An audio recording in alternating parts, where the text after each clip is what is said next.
Hey guys, how's it going? Welcome back to another video. Unfortunately, the weather is against us today, so I can't film too much of a fancy video on this brand new Audi e-tron Sportback. And this is the third attempt I've had in a week of having this car at filming it. And every time I get the cameras out, it absolutely pisses down with rain. So what I'm going to do is talk a little bit about this car stationary, and then we're going to take it out for a little drive. And I'm actually going to put a GoPro on my head, so it'll be a nice POV, because this car feels very modern. It not only has Audi's latest interior sort of architecture, which is very impressive to look at, not so impressive to use, but possibly something that none of you have seen and maybe none of you have actually used, so I thought that would be handy having the POV. Also, this being a very modern electric car and one of the best out there. And finally, this particular car has the electronic wing mirrors, so I thought it would be quite cool for you lot to see what that looks like. The new e-tron Sportback is essentially a sportier, less practical and more expensive version of Audi's very popular regular e-tron SUV, I guess you'd call it.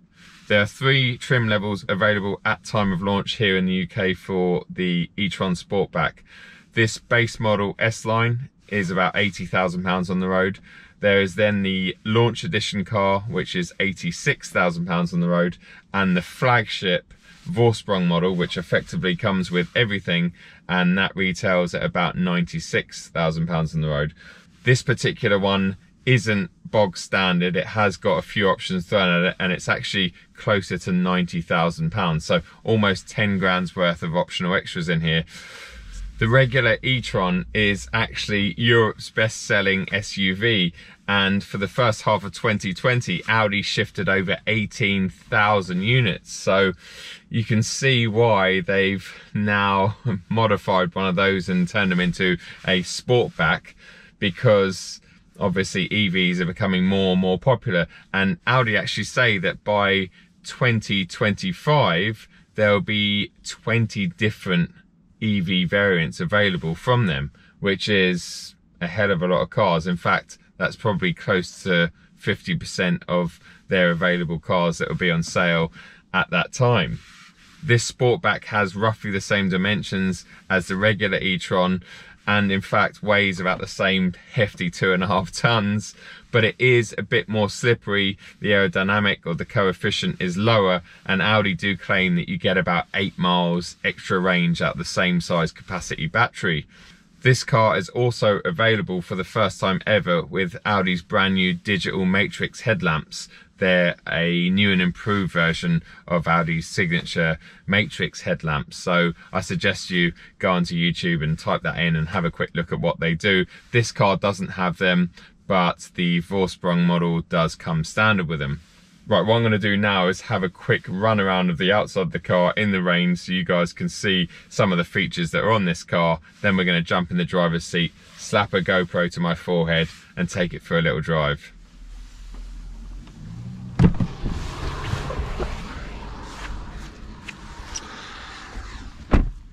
This weather.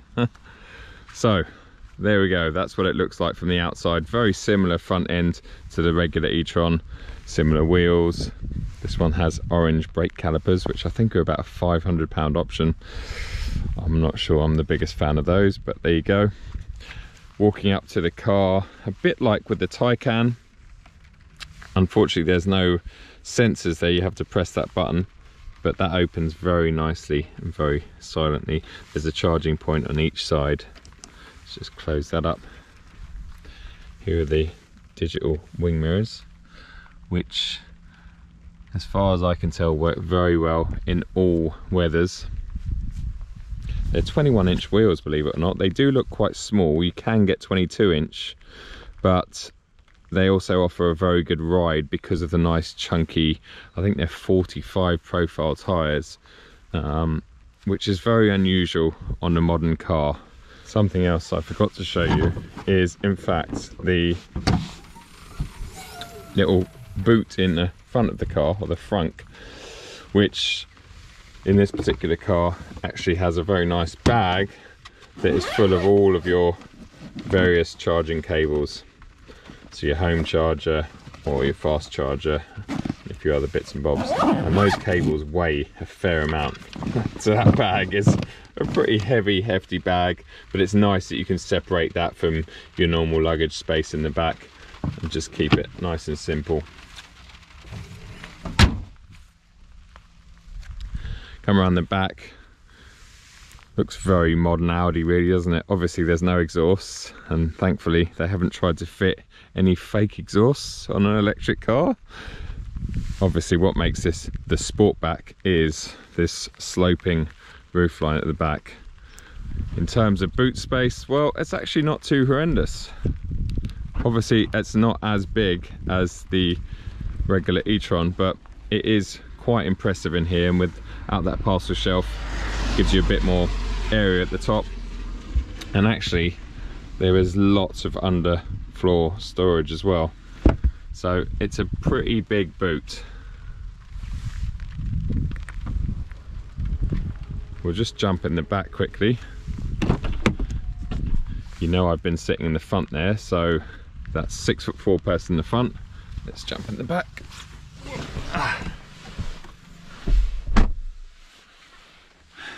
As you can hopefully see, there's plenty of room in here, but not so much headroom. So I could fit in here, but unfortunately there is, not quite enough headroom for me. So you're going to need to be a bit shorter than I am to fit comfortably in the back here. But in terms of shoulder space and legroom, there's plenty in here for, let's say, larger adults. But yeah, you're just limited with the sloping roofline with headspace, and I wouldn't get that in a regular e-tron. Down here everything's turned off at the moment, but all of this is your climate control in the back, so it's a 4-zone in here, which is really nice. And this is actually a 3-bench rear seat, so bring that down. I've probably got drink holders here, there you go, and a very small little storage compartment there. Let's see what I'm like sitting on the middle. Obviously there's no transmission tunnel down there because there's an electric motor at the front and there's an electric motor at the back. But sitting in the back, well, yeah, you're only going to get much shorter adults or kids in the middle seat here, and it's not particularly comfortable. So as with most cars, the 3-bench, the middle seat is the short straw, and definitely not a place you want to spend too much time sitting in. Just slide back out here. But in terms of what it's like sitting back here and looking forward, well, it's a lovely view. There's plenty of light even on a horribly gloomy day like today. We've got a nice panoramic roof in this particular car, which is just helping bring in some light. You can obviously see all the touchscreen is turned off at the moment, and you can probably see some of my greasy fingerprints. Now, I cleaned that about 10 minutes before I shot this video, so you can see how difficult it is to keep very clean. Anyway, let's go and jump into the driver's seat and put the GoPro on my head, so you should hopefully have a view something like that. Okay, here we are. Hopefully this view is working for you lot. I've tried to make it as realistic as possible, and I think that's pretty much what I see with my eyes. I know it looks slightly odd, but hey, what can I do?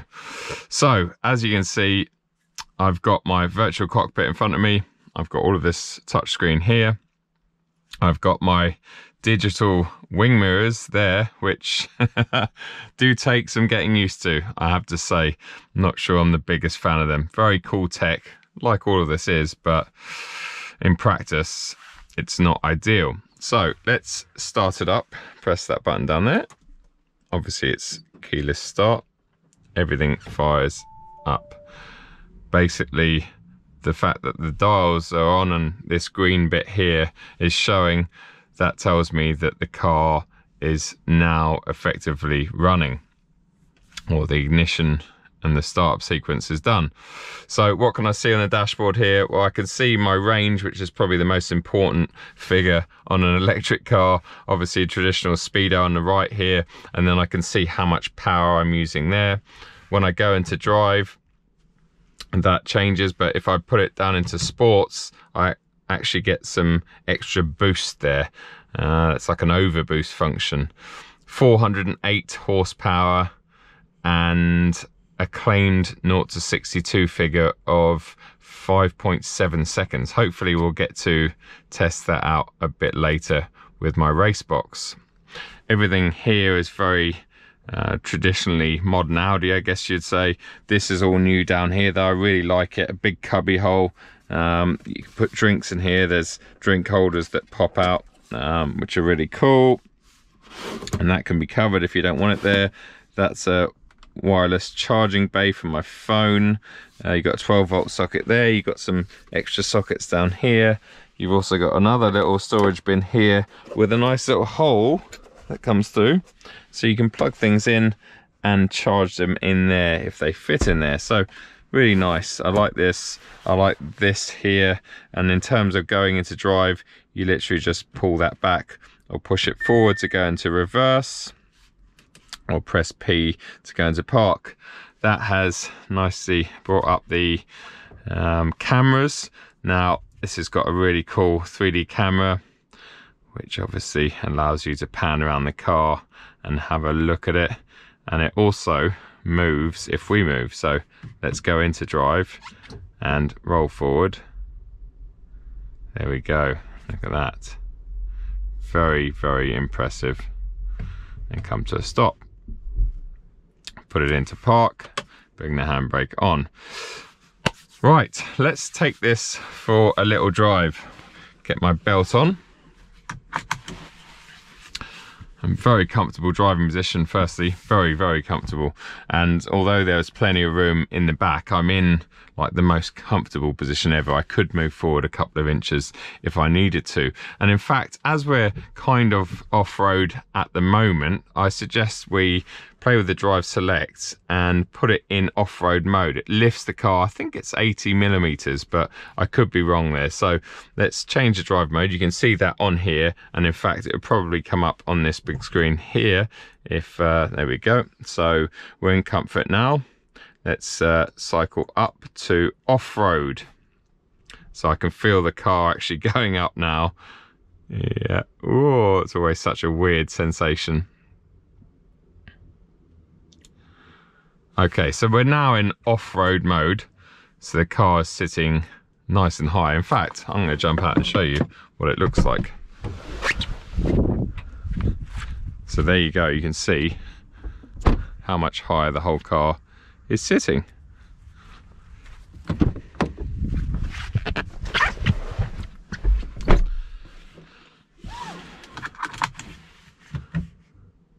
We're on effectively summer tyres. I think they're Conti Sport Contact 6s or something, specifically made for this car, I believe, because of the weight and the excess loads that go through it.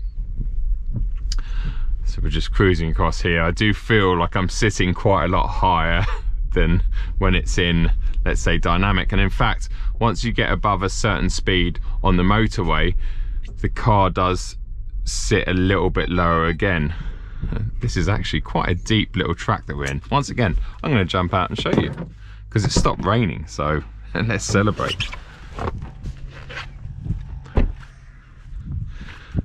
There you go. As you can see, no worries whatsoever, loads of clearance.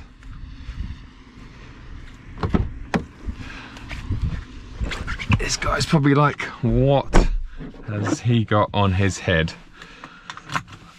I'm going to sell my Audi A3 immediately because I don't want to be associated with people that drive around with cameras on their heads. Okay, let's head on.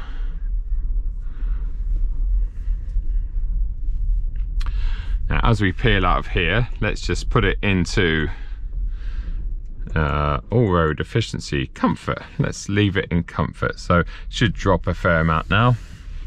Just look over my shoulder and also look at the wing mirror, but it doesn't quite show me what I need to see. So let's come out of here and off we go in near silence.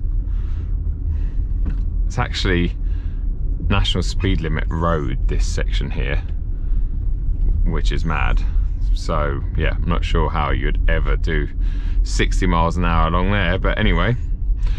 Now we're coming down this quite steep road, and this is actually probably a good time to show you how the regen works. You can adjust it manually, but some of you might have noticed this steering wheel has actually got some paddles on it, and this is a single speed or 2 single speed motors, so there are no gears. But what the paddles do is control some of the regen. So if I come off the accelerator here, the car will effectively just get faster and faster. But if I pull this left paddle now, I'm actually producing more regen. So it's actually slowing the car back a little bit. Look, 27 miles an hour. If I let go of it now and then pull the right one to release it, the car's going to pick up speed. 30, 33, 35, and then I'll pull the left one again, and it will not slow it down because we're quite steep now, but it will certainly hold its speed. I'm going to start using the brakes because we are going quite fast, and this car weighs 2.5 tons, and it definitely feels like it weighs 2.5 tons. It handles reasonably well. It almost defies physics, as all of these big crazy SUVs do these days, but there's no getting away from the fact that this car has a lot of weight in it. I think the reason, again, that it handles well, a bit like the Taycan, is a lot of the weight is quite low down in the chassis, so the batteries and the motors are fairly, you know, low to the ground, so that does reduce the center of gravity. I've been driving a lot of EVs recently, the Taycan, I had a Mini electric last week, and now I've got this, and I do enjoy driving them. They are very relaxing, and even when you're sitting in a horrendous traffic jam or whatever it might be, it's just a really pleasant place to sit. And the sound system is incredible. It sounds even better in here because it's such a really sort of solid cabin, but also you haven't got any external sounds to ruin that. The wind noise is so low, the tire roar is so low, and obviously there's no combustion engine, so your favorite song on Spotify sounds really, really good in this car. Okay, here we go, pulling out. When you've got the indicator on, you can actually see in the screen down here, it's flashing green, as are the actual cameras, or the stalks that have got the cameras in them. They also flash just like a traditional sort of modern wing mirror. And in terms of blind spot flashing, well, the actual screen has a orange outline if there's a car in the blind spot. So very similar again to a modern day wing mirror that has like an orange warning sign or something letting you know that there's something kind of in your blind spot. Because this car does have, I wouldn't say massive blind spots, but because it's got a sloping sort of roof line, it does have bigger blind spots than, say, a traditional SUV.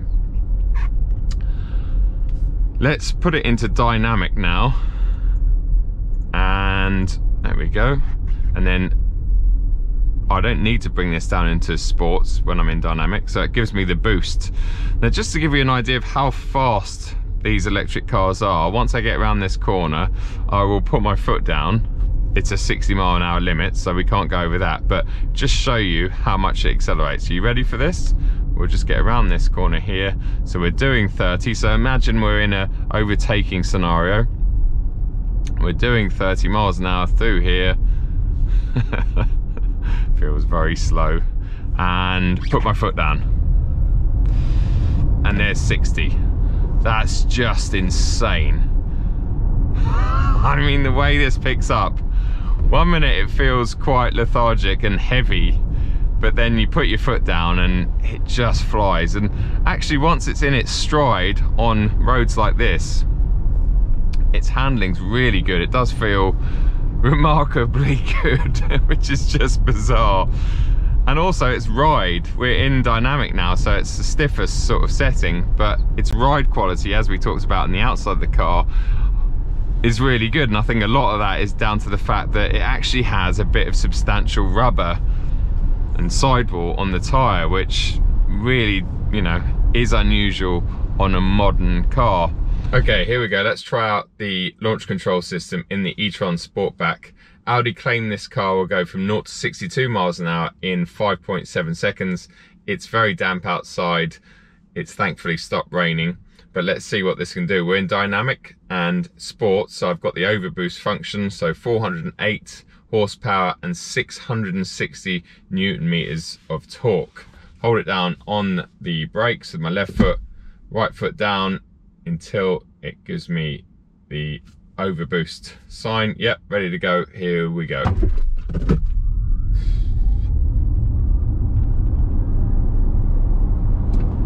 And that will do.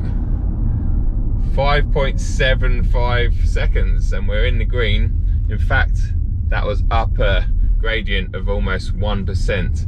Okay, here we go in the other direction. Hold it on the brakes, let the boost build up, ready to go.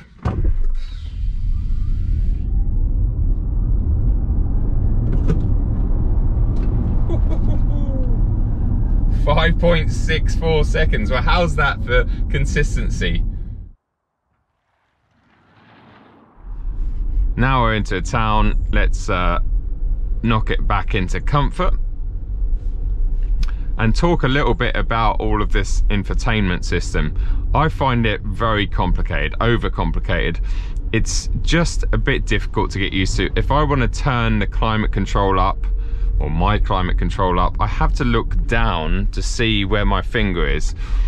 And yes, in an older car, the controls are still a bit further down than your eye line, but you can sort of put your hand out and feel your way around the controls, and once you've had the car for a while, you know exactly where they are. It becomes instinct. Whereas on this, with a completely clear and smooth touchscreen, you don't know where the heater controls are, so it does make it more difficult to do small adjustments like that, things that you just normally take for granted. Even turning my seat heating on, I have to look down and off the road to turn that on, and it's just not safe in my opinion. It really isn't. And I know that this has got, you know, reasonably good voice control and I can tell it to do a lot of things, but I don't want to be talking to my car. I just want to be pressing buttons and controlling things that I need to control. So I really think that all this touchscreen technology that's coming along on all cars, including Mercedes' new S-Class that's just been launched, I just think it's too much. It's gone too far, and it's not making our lives any easier. It is making our lives a bit harder. Okay, we're just about to pull out onto a junction of a 60-mile-an-hour limit, which could be dangerous in an underpowered car, but with this one, you just put your foot down and off you go. And there we are, up to the speed limit again. Just insane, like instantaneous. It feels way faster than its claimed 5.7 to 60 figure. It really does. As we're now crawling through Henley, I think it's a good time to talk about these digital wing mirrors. What do I think of them? Am I a fan or am I not? Well, I have to say, I much prefer the traditional piece of glass stuck out there that's very reliable and is not gonna ever go wrong unless you smash it off. I am a bit old school, and I think even reversing cameras, I never fully trust. I always look over my shoulder and turn around when I'm doing reversing maneuvers, even if I've got a lovely reversing camera, and that kind of sings true for these digital wing mirrors.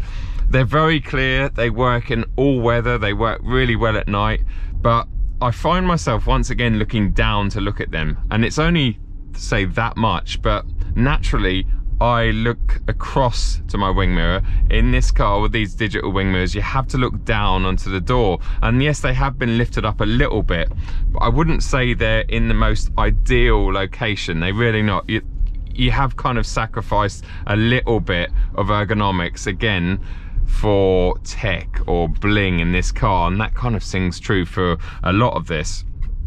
But on the move, they're not too bad. You do get used to them. Unfortunately, you can't adjust them to see more than a tiny fraction of the car. I wish that you could see more of the actual body of the car. I always like to see, say, I don't know, sometimes up to a third of the actual glass. I like to see the side of the car, if that makes sense. But on these digital ones, you can't adjust it any further in than just seeing the door handle on this car, and that's not enough for me.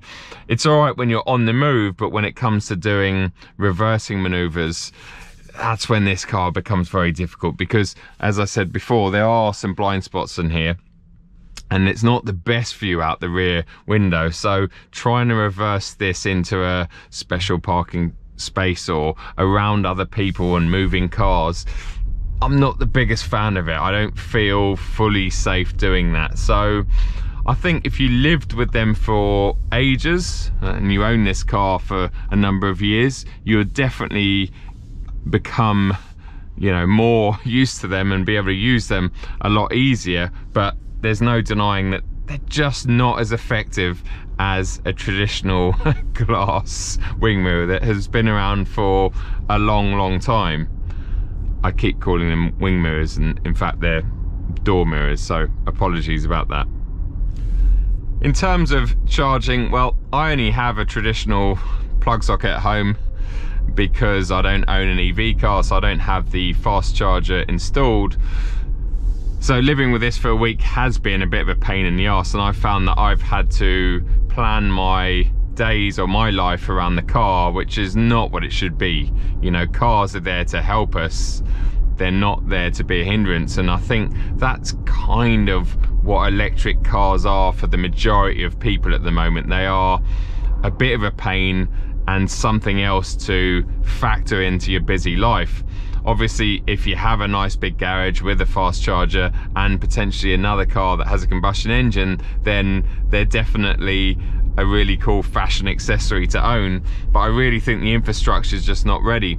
A couple of days ago, I looked at my electric charging app and found a local-ish fast charger. Went down there only to find that it wasn't working, it was out of order, and on the app it was saying that it was working. And that again is just the frustration of owning an electric car at the moment. There are certain scenarios and certain households where something like this is just going to be the dream car, but for someone like me, I just think the infrastructure is so far off at the moment, and having something like this, even shooting today's video, has been very difficult and meant that I had to charge this car for about 30 hours to get less than 200-mile range. So just not ideal. Would I have one of these e-tron Sportbacks over the regular e-tron? Probably not, and there's two reasons. Number one is this costs about £8,000 more spec for spec compared to the regular e-tron, and number two is it has a smaller boot and less headroom in the back, so it's less practical and more expensive. Do I think it looks better? Probably not, actually. I really like the look of the normal e-tron, so yeah, I guess for me it would be the normal e-tron. In terms of the way they drive, it's hard to tell because I haven't driven the e-tron for nearly 18 months.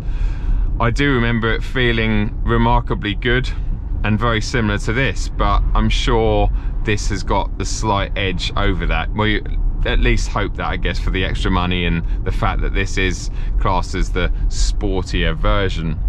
Guys, thanks for watching this video. I hope you enjoyed it. Give us a thumbs up if you did, or give us a thumbs up if you think I look like an idiot with this camera on my forehead. As I mentioned at the start, I've just had the weather against me, so it's made it very difficult to shoot anything fancy today. But hopefully this POV view is really nice and helpful for you lot.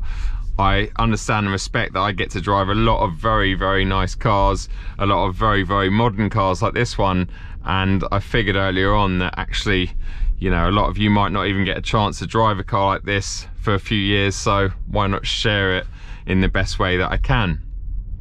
Leave any comments and questions below.